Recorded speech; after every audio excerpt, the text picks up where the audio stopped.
Bonjour, c'est Capucine, ostéopathe passionnée de biomécanique et de mouvement. Je suis toujours à Paris et je voulais vous parler de l'empilement articulaire.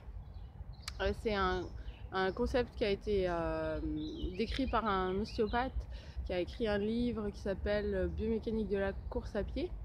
Et hier, quand on est monté à la Tour Eiffel et j'ai repensé à cette idée.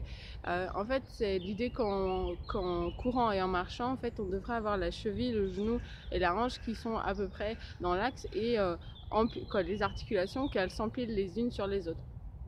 Et moi, j'ai eu des douleurs au genou il y a quelques années et j'ai déjà remarqué en courant, par exemple, j'ai le genou qui rentre légèrement vers l'intérieur et à force de monter les marches, là, en fait, j'ai observé que effectivement mon genou avait tendance à partir à nouveau vers l'intérieur et du coup, j'ai profité des marches pour essayer de travailler ça et de replacer mon genou un petit peu dans l'axe.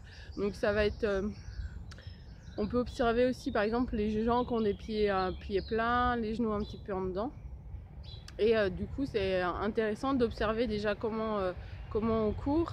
Et ensuite la deuxième chose que j'ai fait, c'est au lieu d'utiliser mon quadriceps pour monter, j'ai commencé à utiliser plutôt mes mollets et pousser dans les orteils.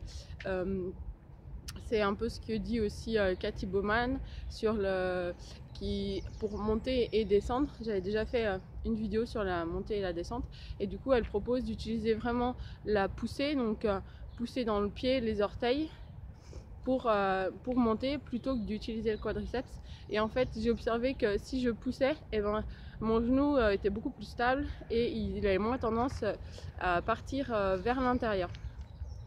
Donc, alors j'ai oublié le nom de cet ostéopathe, mais si vous tapez biomécanique de la foulée, vous trouvez son livre. Ce qu'il dit dans son livre, en courant en tout cas, c'est quand c'est dans la phase de vol, quand on vole, qu'on va placer sa jambe. Et donc c'est intéressant, voilà, d'essayer d'observer comment est placée votre jambe, et c'est aussi valable à la marche. Et quand on s'intéresse aussi un petit peu aux réflexes archaïques et ces choses-là, on se rend compte que c'est la motricité de l'enfant qui va faire qu'on va développer toutes ces chaînes musculaires.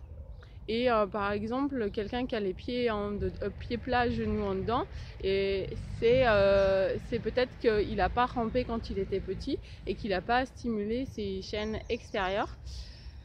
Donc c'est souvent un exercice que je vais proposer aux coureurs que je suis, où on va faire des exercices de rampier, et ensuite c'est la voûte plantaire par exemple, elle va se développer parce qu'on a des contraintes sous le pied, d'où l'intérêt de marcher pieds nus, de courir pieds nus, d'avoir des contraintes sous le pied pour restimuler la voûte plantaire. Voilà, mais je pense que surtout ce que je voulais dire, voilà, c'était dans un premier temps, il y a un travail en fait d'auto-observation. Et puis là c'est sympa ce matin parce que dans le parc il y a plein de gens qui courent, et en fait je peux regarder comment les gens ils courent, et on voit vraiment les dissymétries en fait. Soit des fois il y a un bras qui va partir sur le côté, les épaules qui sont enroulées, une jambe qui va